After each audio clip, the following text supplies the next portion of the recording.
നമസ്കാരം. എല്ലാ NTV പ്രേക്ഷകർക്കും നിങ്ങളുടെ ഇന്ന് എന്ന പ്രോഗ്രാമിലേക്ക് സുസ്വാഗതം.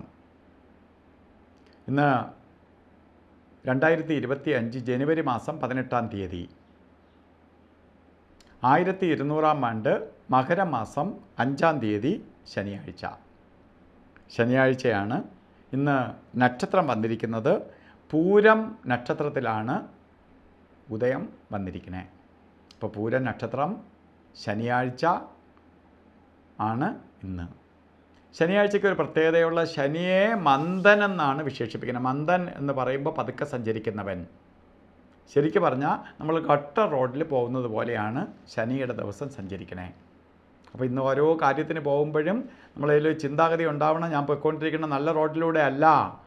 അപ്പോൾ പലതരത്തിലുള്ള തടസ്സവും അസ്വസ്ഥതയും ടെൻഷനും ഒക്കെ ഉണ്ടാകുന്ന ദിവസമാണ് ഇന്ന്. അതുകൊണ്ട് നമ്മൾ ഓരോ കാര്യങ്ങളിൽ വളരെ ശ്രദ്ധാലുവായിരിക്കേണ്ട ദിവസമാണ് ഇന്നത്തെ ദിവസം. അപ്പോൾ പൂര നക്ഷത്രം, മകര മാസത്തിലെ പൂര നക്ഷത്രം ബർത്ത്ഡേ ആയിട്ട് വന്നിട്ടുള്ളവർക്ക് ഒരു വർഷത്തെ ഫലത്തെയാണ് നമുക്ക് ചിന്തിക്കേണ്ടത്.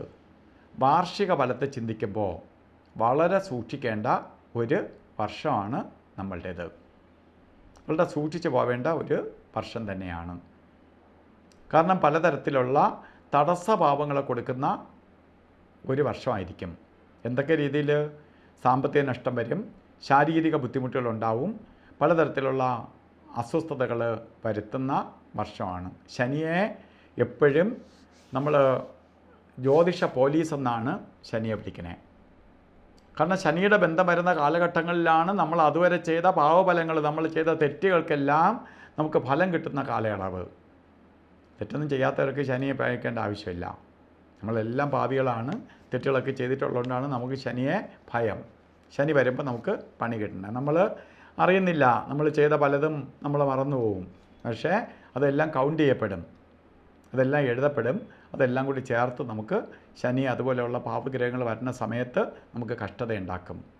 അല്ലെങ്കിൽ നമ്മളെ കർമ്മഫലത്തെ കുറയ്ക്കുന്നവനാണ് ശനി, കർമ്മഫലം കൂട്ടുന്നവനല്ല.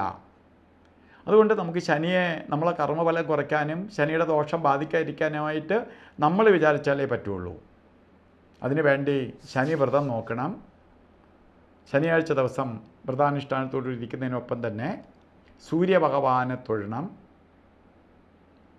ശനീശ്വര യന്ത്രം, ധനാകർഷണ യന്ത്രവുമായി ചേർത്തൊരു ശനി കവചം കിട്ടോളണം. ഇതൊക്കെ ഒരു വർഷത്തെ ഫലത്തെ ഒരു വർഷത്തേക്ക് വേണ്ടിയിട്ടാണ്. അതുപോലെ നമ്മൾ ശ്രദ്ധിച്ച് ഓരോ കാര്യങ്ങൾ പ്രാർത്ഥന നിരതായിരിക്കണം. അവരവരുടെ വിശ്വസിക്കുന്ന ദൈവത്തെ അമിതമായി പ്രാർത്ഥിക്കണം.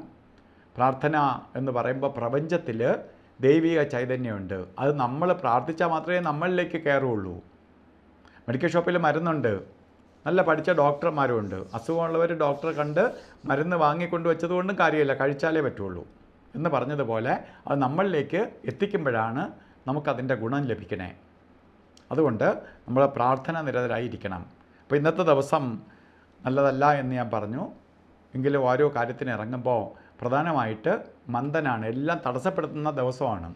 അപ്പോൾ നമ്മൾ യാത്ര പോകുമ്പോൾ യാത്രയ്ക്ക് തടസ്സം വരാതിരിക്കാൻ വേണ്ടി രാവുകാല സമയം നോക്കി യാത്ര തിരിക്കണം. രാവുകാല സമയം കലണ്ടറിൽ 9 തൊട്ട് 10:30 മണി വരെ എന്ന് രേഖപ്പെടുത്തിയിട്ടുണ്ടെങ്കിലും 9 തൊട്ട് 10:30 മണി വരെ അല്ല രാവുകാലം. 9:42 തൊട്ട് 11:09 വരെയാണ് രാവുകാല സമയം. അതുപോലെ ഒരു കാര്യത്തിനും കൊള്ളാത്ത 2 സമയമാണ് ഗുളികകാല സമയവും യമകണ്ഠകാല സമയവും. അതിൽ ഗുളികകാല സമയം 6:50 തൊട്ട് 8:16 വരെയും യമകണ്ഠകാല സമയം ശരിക്കും 2 മണി 1 മിനിറ്റ് തൊട്ട് 3 മണി 37 മിനിറ്റ് വരെയുമാണ്. അതുപോലെ അഭിജിത്ത് മുഹൂർത്തം എല്ലാ ദിവസവും ഉണ്ട് 1.5 മണിക്കൂറിന്. ശരിക്ക് 1.5 മണിക്കൂറല്ല, 48 മിനിറ്റ് നേരം. ഇന്ന് അഭിജിത്ത് മുഹൂർത്തം പറഞ്ഞത് 12 മണി 11 മിനിറ്റ് തൊട്ട് 12 മണി 59 മിനിറ്റ് വരെ അഭിജിത്ത് മുഹൂർത്തത്തിൻ്റെ സമയമാണ്. ഈ സമയം എന്ത് ശുഭകാര്യങ്ങൾക്കും നമുക്കെടുക്കാം. കാരണം ഒരു പോസിറ്റീവ് കവചം ആ ചെയ്യുന്ന മുഹൂർത്ത രാശിക്ക് നിൽക്കുന്ന സമയമാണ് ഈ സമയം. അതുകൊണ്ടാണ് അഭിജിത്ത് മുഹൂർത്തം എല്ലാ ദോഷത്തെയും മാറ്റിത്തരാൻ ശക്തിയുള്ള പ്രപഞ്ചത്തിൽ കിട്ടുന്ന വെറും ചുരുക്കം മിനിറ്റുകൾ മാത്രമേ ഉള്ളൂ ഒരു ദിവസം. അതാണ് ഇന്ന് ശരിക്കും 12:11 തൊട്ട് 12:59 വരെ. അതുപോലെ ഇന്ന് ഓരോ കാര്യത്തിന് ഇറങ്ങുമ്പോഴും നമ്മൾ വസ്ത്രധാരണത്തിന് വളരെ പ്രാധാന്യം കൊടുക്കണം. കറുപ്പ് വസ്ത്രമോ അല്ലെങ്കിൽ നീല വസ്ത്രമോ അല്ലെങ്കിൽ കറുപ്പ് നീല മിക്സായിട്ടുള്ള വസ്ത്രങ്ങളോ നമ്മൾ ധരിക്കുന്നത് ഭാഗ്യദായകമായി തീരും. കാരണം പ്രപഞ്ചത്തിലുള്ള ശനിയുടേതായ നെഗറ്റീവിനെ മാറ്റിയിട്ട് നമ്മളിലേക്ക് പോസിറ്റീവ് എനർജി പ്രൊഡ്യൂസ് ചെയ്യാൻ വേണ്ടി, പ്രപഞ്ചത്തിൽ നിന്ന് ആഗിരണം ചെയ്യാൻ വേണ്ടി വസ്ത്രധാരണം സഹായിക്കും. അപ്പോൾ ഇന്നത്തെ ദിവസം എല്ലാവർക്കും ശനീശ്വരൻ്റെ കൃപയാൽ ഐശ്വര്യപ്രദമായ അവസ്ഥ ഉണ്ടാവട്ടെ എന്ന് പ്രാർത്ഥിച്ചുകൊണ്ട് നിർത്തുന്നു. നന്ദി, നമസ്കാരം.